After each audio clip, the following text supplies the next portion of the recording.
unfold.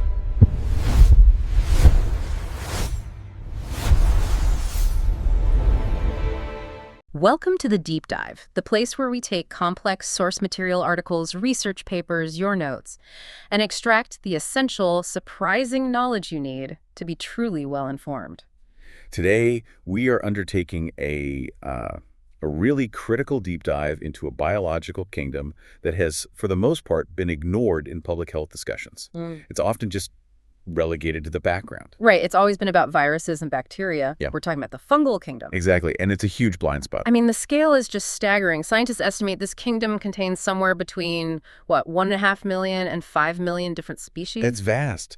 And yet, for all of that diversity, all that biological power, its actual pathogenic footprint in mammals like us has always been, well, minuscule. We've just taken it for granted, haven't we? We sort of assumed our immune system was just too robust for them to be a real threat. And what's so fascinating here, and what our sources make explicitly clear, is that this historical equilibrium, this fundamental protective barrier that has shielded us for millions of years, it's now proving to be incredibly fragile. We're seeing this rapid destabilization, both in our environment and, potentially in our own physiological parameters. Okay, so you're saying a door is opening to a whole new era of infectious disease. I think that's the perfect way to put it. Okay, let's unpack this. If you are listening, our mission today is for you to understand in deep detail how our shifting climate is now acting as a kind of crucible. A training ground. Functionally training and selecting for emerging pathogens that can suddenly withstand the heat of the human body. And we're going to trace this dramatic shift using 3 key pillars. First, we have to understand the ultimate and frankly terrifying potential of fungal sophistication. And for that, we're looking at Ophiocordyceps unilateralis. The infamous zombie ant fungus. I mean, this is pure biological manipulation at its most extreme. Then, after we establish that potential, we'll pivot to our historical defense, the Casadevall Hypothesis. Which is the argument that our warm-blooded nature, our core 37-degree body temperature, actually evolved as a kind of thermal shield against this entire kingdom. And finally, the reality check, the breach of that shield. Yes, the tangible, real-world consequence, which is manifested by Candida auris, this multi-drug-resistant superbug whose emergence is, well, it's the primary evidence for the first climate-driven fungal pandemic. So this isn't theoretical biology anymore. This is a clear and present threat. We're diving deep into how a warming world is literally training our future pathogens. To really appreciate the power the fungal kingdom possesses, we have to start with the most dramatic example. The most captivating, yeah. We're setting the stage with this incredible interaction between the parasitic fungus, Ophiocordyceps unilateralis, and its very specific target, the carpenter ant. This relationship it's ancient and it's notorious. It was actually first observed and recorded way back in 1859 by the great British naturalist Alfred Russel Wallace. While he was in Sulawesi, right? Exactly. But it's the implication, the mechanism that makes it so profound. And that implication is what the evolutionary biologist Richard Dawkins termed the extended phenotype. Can you just clarify that for us? Because it sounds like something straight out of science fiction. It really does. It's the ultimate biological manipulation. So an organism's phenotype is usually, its physical or behavioral traits, the outward expression of its genes. Sure. The extended phenotype is where the parasite's genes are expressed through the behavior of the host. The fungal genes are forcing the ant to do things that are only beneficial for the fungus's own reproductive success. It's a complete hijacking of the ant's agency. It's more than that. The fungus is in the driver's seat. It's controlling the steering wheel, the gas pedal, everything to reach its final fatal destination. And it's important to understand the depth of this evolutionary arms race. This isn't just one general fungus that attacks any old ant. That's a crucial detail. Yeah. Our sources confirm that O. unilateralis isn't a single species. It's a whole complex of what are called cryptic species, meaning each one is highly, sometimes exclusively, specific to a particular species of ant. If the wrong spore lands on the wrong ant, nothing happens. It's a lock and key. And that level of specificity points to an evolutionary negotiation that's been going on for, millions of years? Tens of millions. And we can actually prove that history. The fossil record is incredibly clear on this. Oh, wow. Yeah, scientists have found fossilized evidence of the characteristic bite marks, the death grip, on ancient leaves. And they've dated this specific parasitic interaction back at least 48 million years. 48 million years. to the Eocene epoch. Think about that time frame. This fungus has been locked in this evolutionary struggle for longer than the great apes have even existed. And the ants, obviously, they haven't just been sitting there, they've developed defenses. Of course, they've developed what we call social immunity. Healthy ants can actually detect infected nestmates. They'll drag them far away from the colony or even dismember them to stop the spores from spreading. So the fungus had to evolve an arsenal that was sophisticated enough to bypass that entire surveillance system just to complete its life cycle. It's an incredible story of adaptation. Okay, so let's walk through the infection cycle because the detail here is just astonishing. This is an obligate fungus, right? Right. If it doesn't execute its plan perfectly, it just dies. It dies. The cycle begins very simply. A foraging ant just walks over a cluster of spores on the forest floor. The infection is through direct contact. How does it stick? The spore adheres to the ant's outer cuticle. It's partly just chemical stickiness, but it's also mediated by these fungal proteins called hydrophobins. Okay, so it's stuck on the ant's armor. What happens next? How does it actually get inside? This is where the siege begins. The spore germinates, and it starts building this specialized biological drill head. The sources call it the opressorium. The opressorium, like a drilling platform. Right. Exactly. It physically anchors the fungus to the exoskeleton and starts generating this immense mechanical pressure. But the ant's armor, the cuticle, it's mostly made of chitin. You can't just muscle your way through that. So that's where the chemical weapons come in? Precisely. This is a multi-pronged siege. The fungus starts secreting this powerful cocktail of hydrolytic enzymes. Okay, what's in the cocktail? Well, you've got chitinases, which are specifically designed to break down that chitin scaffold. They're literally dissolving the ant's armor from the outside in. Wow. Then you have proteases and lipases that degrade the structural proteins and dissolve the waxy outer layer that protects the ant from drying out. So it's a coordinated chemical and physical assault. It just punches a perfect hole right into the ant's body cavity. Into the hemicle, yeah. And once inside, the fungus immediately shifts its strategy. It changes its physical form. Right. It goes from that thread-like form to something else. It executes this crucial morphological switch. It moves from that thread-like hyphal growth, which is what we normally think of when we think of fungi, to a yeast-like phase. This produces these unicellular blastospores. And that's all about stealth.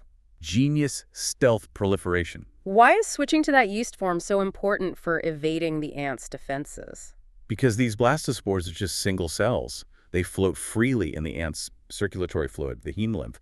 They can spread rapidly throughout the ant's entire body, just bathing all the organs in the infection. And the ant's immune system is better at dealing with the bigger thread-like structures. Much better. It's very good at encapsulation, walling off larger fungal structures like hyphae.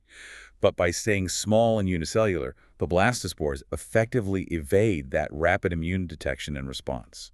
And the sources say this stealth incubation period lasts for, what, 16 to 25 days? That's right. And during that time, the ant is still functioning, still interacting with the colony, completely unaware that it's incubating its own doom. Then comes the control phase. And this is where that famous research from Dr. David Hughes's team at Penn State just completely upended decades of scientific belief. It really did. I mean, the old dogma, the old assumption, was that to control the complex stereotyped behavior of the ant, the climbing, the biting, the fungus had to invade and colonize the central nervous system. It had to get into the brain. It had to. But the high-resolution imaging technique they used, SBSM, proved that was completely wrong. It revealed something truly startling about how biological control can actually work. What did they find? They found fungal cells throughout the ant's entire body, the limbs, the thorax, the abdomen, the head. But crucially, there was an empty space. The brain. The brain was never penetrated. It was encased, it was surrounded by fungal tissue, but it was left biologically intact. So the fungus isn't controlling the ant's mind, it's controlling the ant's body.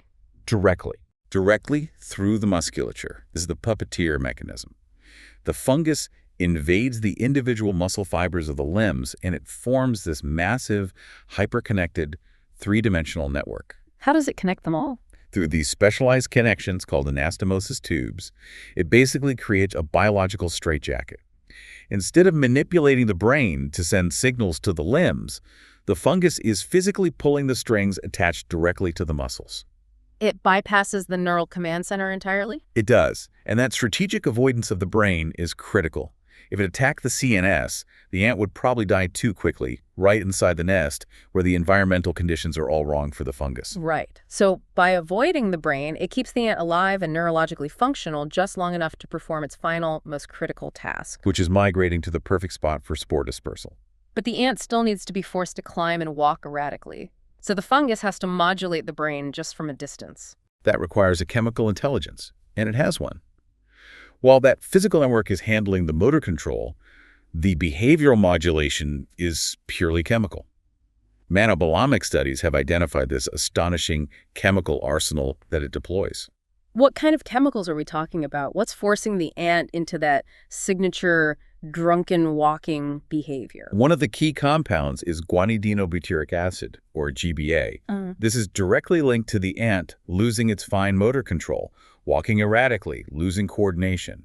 Everything it needs to do to leave the safety of the colony. Right. There are also bioactive lipids like sphingosine and these high concentrations of hypoxanthine, which is actually toxic to neural tissues.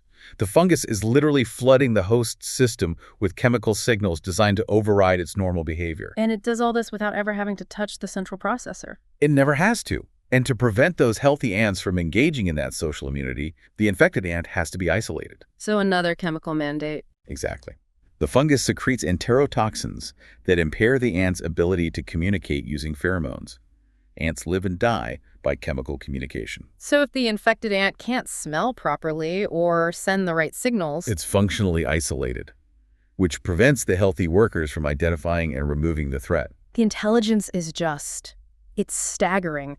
The sources even note that the fungus can tailor its chemical deployment. It produces a different cocktail of effectors depending on whether it's grown in culture with brain tissue or muscle tissue. It's not a generalist attack. It's an integrated, highly specific chemical and mechanical siege. And all of this culminates in the final act. The death grip. The death grip. The ascent to the kill zone. And this isn't random. It's highly strategic. The ant leaves the nest and climbs vegetation, but only to a very precise height. It has to bite the underside of a leaf at roughly 25 centimeters above the forest floor. That specific height creates the perfect microclimate. 95% humidity and a temperature range of 20 to 30 degrees Celsius. And if it dies anywhere else, on the ground or too high up, the cycle fails. If it dies on the dry canopy or on the humid, competitive forest floor, the fungus can't successfully sporulate.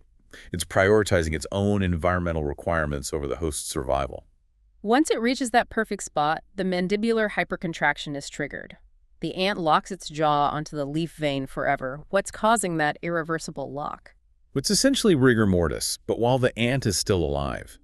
Microscopy shows this catastrophic, extensive atrophy in the mandibular muscles. The very connections that would allow the ant to relax its jaw are just destroyed.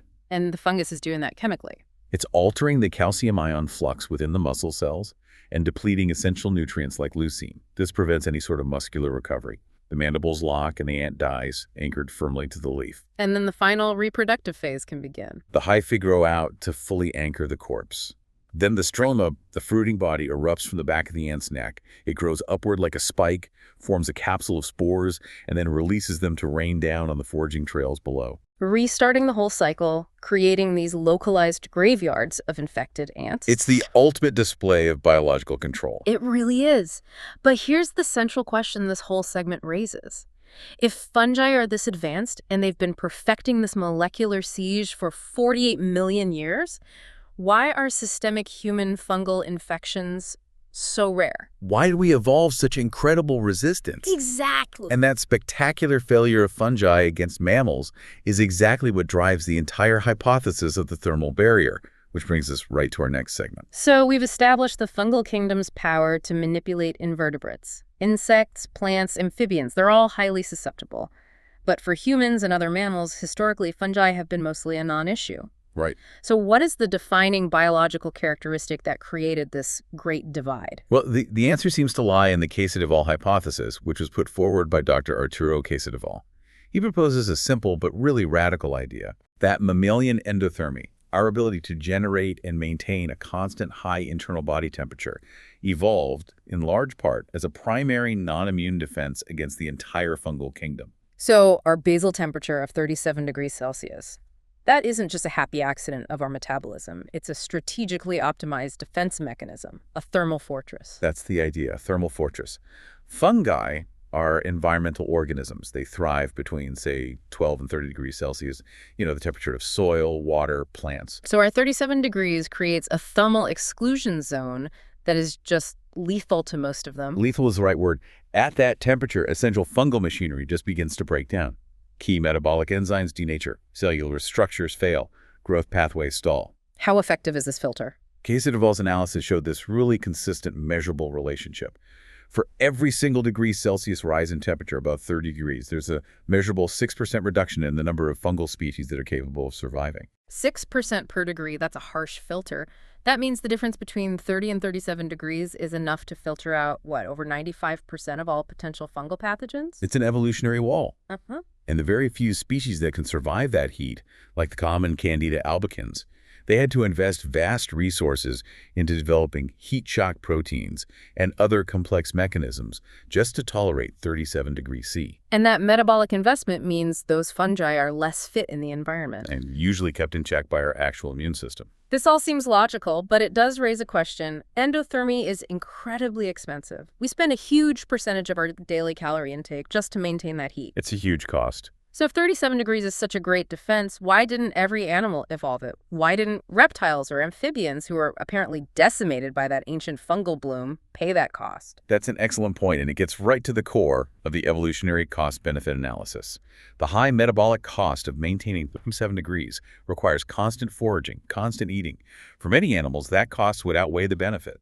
But for mammals, who were already active and seeking food frequently, the added benefit of pathogen defense just shifted the balance. It did.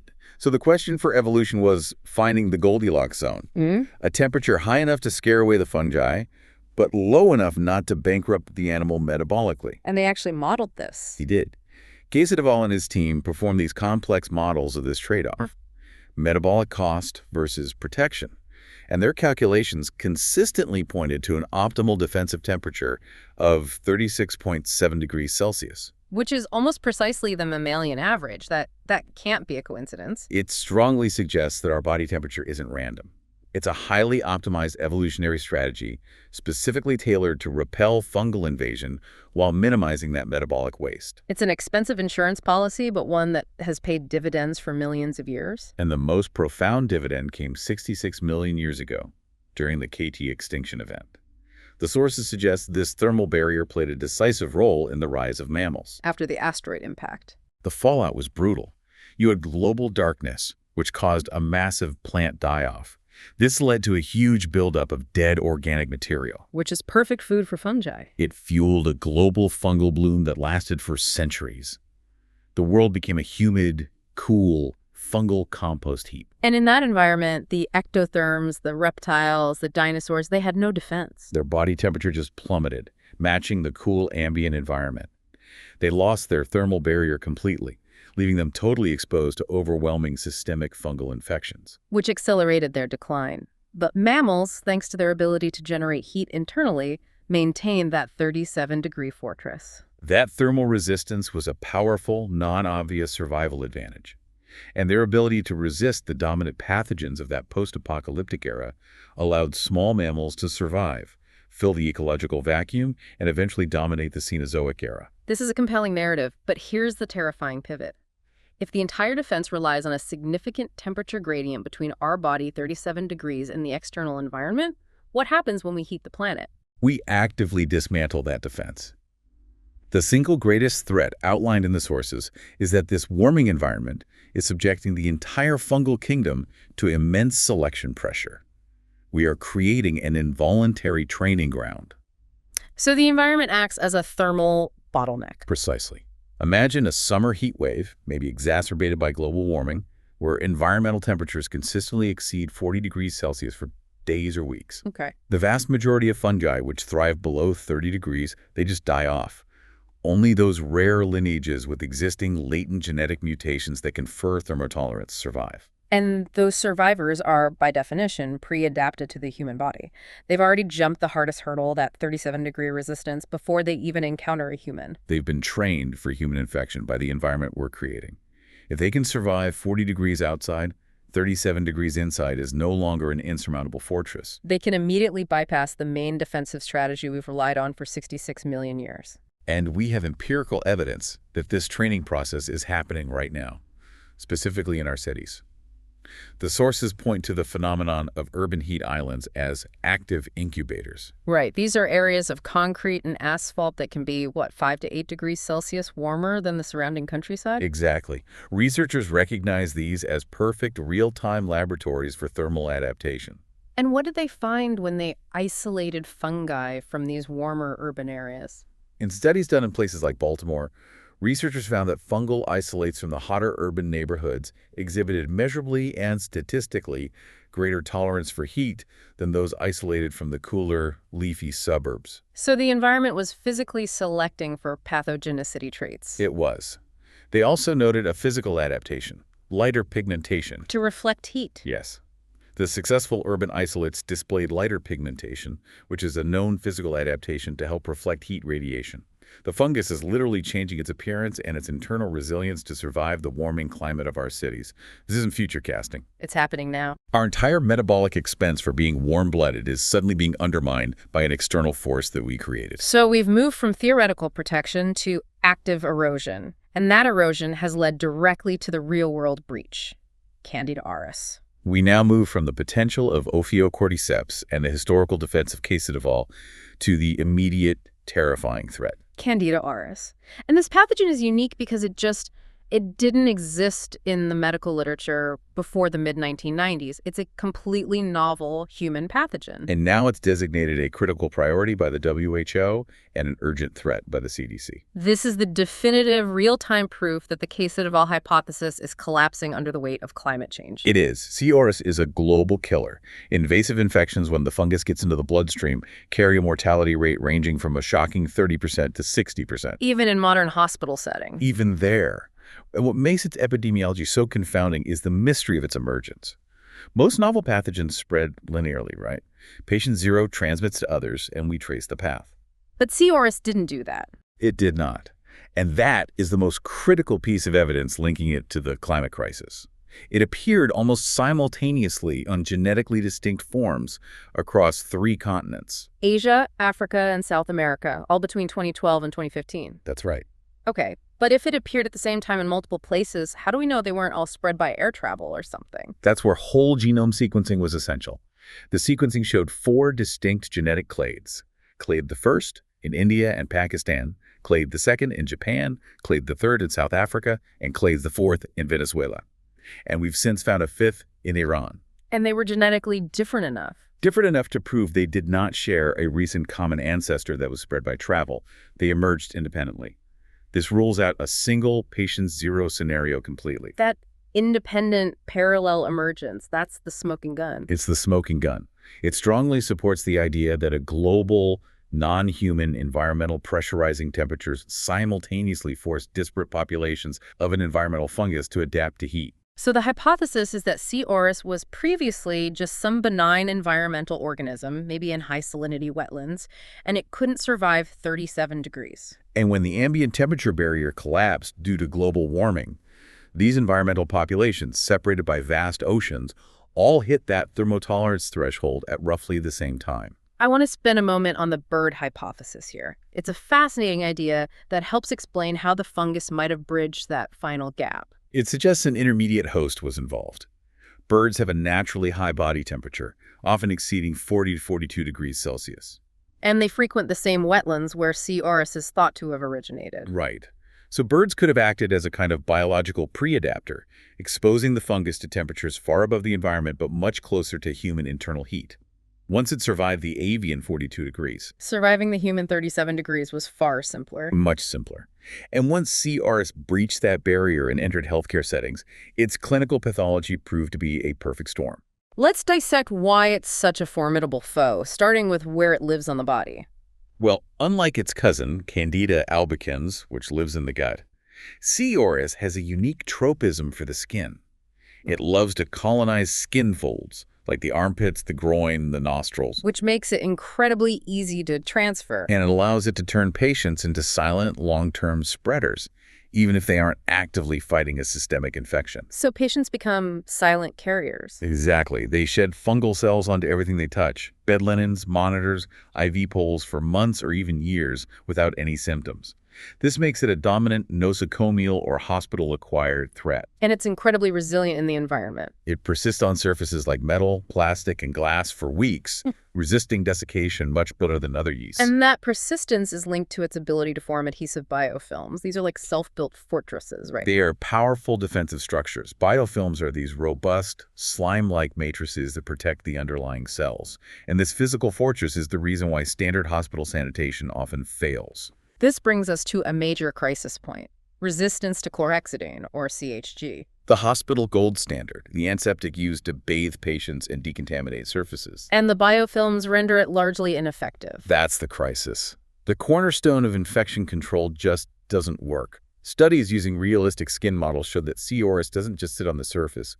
It penetrates deep into the hair follicles protected by these biofilms. So a nurse might bathe a patient with CHG, but the fungus is sheltered deep inside, protected, and it just regrows and starts spreading again rapidly. It's a vicious cycle of recolonization. And if the fungus does manage to breach the skin barrier, often through an IV line or a catheter, it launches this incredibly sophisticated immune system hijacking campaign.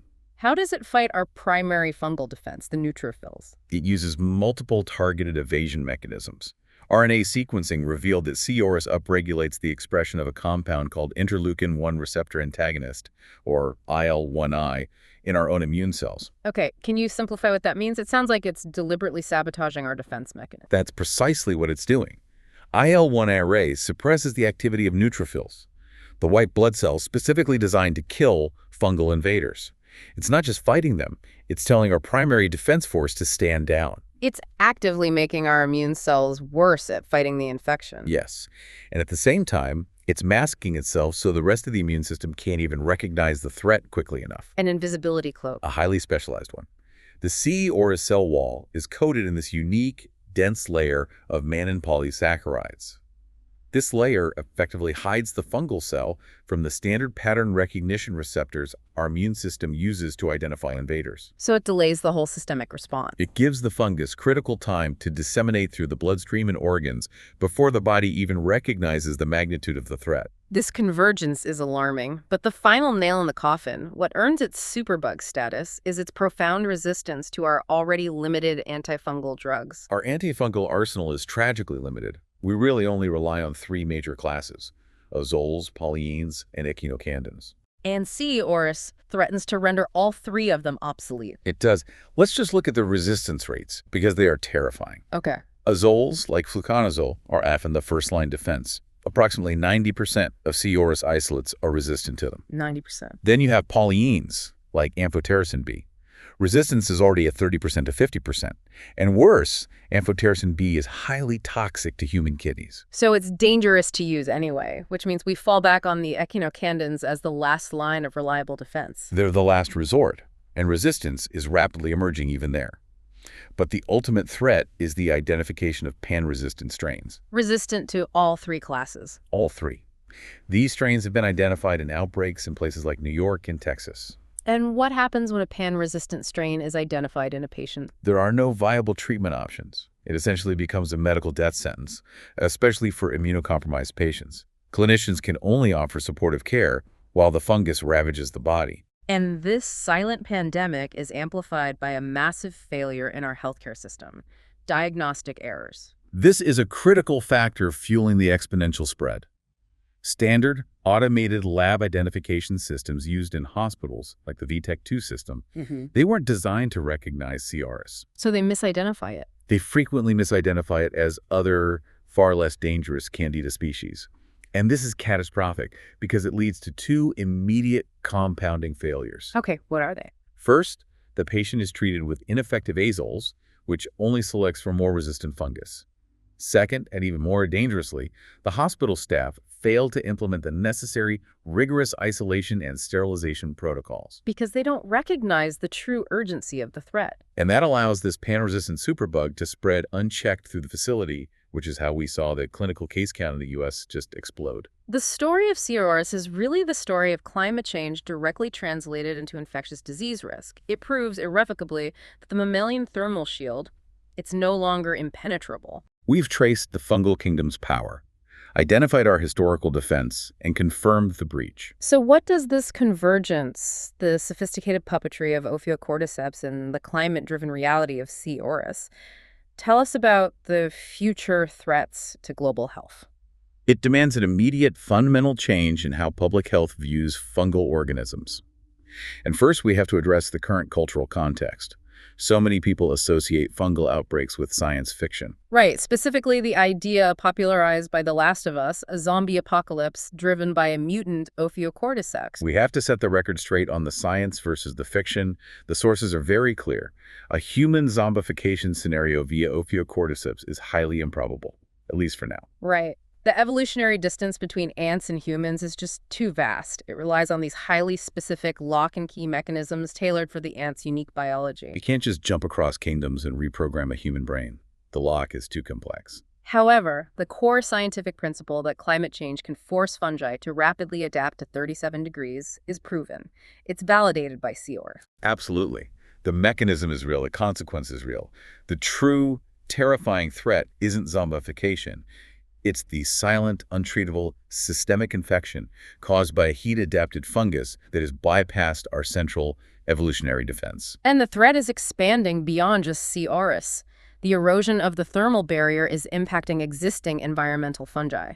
We're seeing soil-dwelling fungi, which have long been confined to specific warm regions, expanding their geographic ranges dramatically. Fungi like coccidioids, which causes valley fever or histoplasma. And what's allowing their range to expand? It's milder winters and longer, hotter summers. These fungi can now survive and sporulate in latitudes where they previously would have been killed off by frost or cold temperatures. We are actively pushing the boundaries of endemic disease. And the predictive models show a staggering rate of expansion. The sources note that forecasting models predict the range of coccidioids could expand from its traditional home in the American Southwest, all the way up to the Canadian border by the end of the century. That is an immense jump in endemic risk. It would expose tens of millions of people who have absolutely no evolutionary or immune experience with these pathogens. This is how climate acts as a force multiplier for infectious disease. So let's quickly summarize the different ways climate change is driving fungal emergence. It acts in 4 primary ways. First, thermal adaptation, which we saw with 𝐶. botulinus. Second, geographic expansion, pushing fungi like coccidioids into new zones. Third is vector change, so shifting migration patterns of intermediate hosts, like birds, can disseminate spores. And fourth, catastrophic events. Right. Extreme weather, like hurricanes or floods, they disturb the soil, they aerosolize fungal spores, and cause these localized outbreaks. Scientists are calling it disaster microbiology. This convergence demands a complete policy shift. We have to recognize this silent pandemic for the public health emergency it is. We absolutely do. So what are the immediate critical research and policy imperatives we need to implement to tackle this threat? First and foremost is dramatically enhanced surveillance. Right now, we're only tracking the fungi we find in patients. We need to implement genomic surveillance to track thermotolerance and drug resistance in environmental fungi. We need to anticipate which fungus is next in line after 𝐶. auris. Exactly. This means monitoring soil, water, and air in these active heat island zones. Second, we have to fix the disastrous diagnostic failures that allow these superbugs to spread. That requires standardization and investment. We need all hospitals to rapidly adopt modern, accurate diagnostic tools like MALDI-TOF-MS. These systems can accurately identify 𝐶. auris within minutes, preventing that dangerous misidentification and stopping the spread. And third, the pipeline for therapeutics is critically dangerously dry. We need new drugs. We need critical investment in developing novel antifungal drug classes. Relying on just 3 classes when pan-resistance is already emerging it's medical malpractice. Future drugs need to target fungal-specific pathways that are different from our own cellular biology. And ultimately, the source material links all these biological concerns back to the primary driver, global heat. Which means recognizing that mitigating urban heat islands, investing in green infrastructure, and reducing overall global carbon emissions, they're no longer just environmental policies. They are essential frontline public health interventions against infectious disease. We have to stop creating the training ground for our future pathogens. So what does this all mean for us, the listeners? The mammalian thermal barrier protected us. It allowed us to dominate the Cenozoic era. It was a 66 million year insurance policy. And by actively heating the planet, we're dismantling that defense at an astonishing speed. Ophiocordyceps showed us the immense, precise biological sophistication fungi can achieve. And Candida Auris showed us the terrifying speed at which they can adapt to a new thermal reality. So the ultimate takeaway is pretty sobering. The source material states that the narrowing gap between our internal 37 degrees and the external world means the fungal kingdom is rapidly shifting its ecological niche. It's shifting from being the planet's primary recycler of the dead to becoming an increasingly potent competitor for the living. And that leads to this final provocative thought for you to explore. Auris is a yeast, a single-celled organism. We are seeing its rise now. Yeah. But what happens when the next degree of global warming pushes more aggressive, multicellular environmental fungi, the kind that might be capable of highly complex, specialized tissue invasion and even greater drug resistance, past that critical 37-degree thermal threshold? That is the real frontier of climate change and health. That is something to keep thinking about as we track the intersection of climate and health. Thank you for joining us for this deep dive.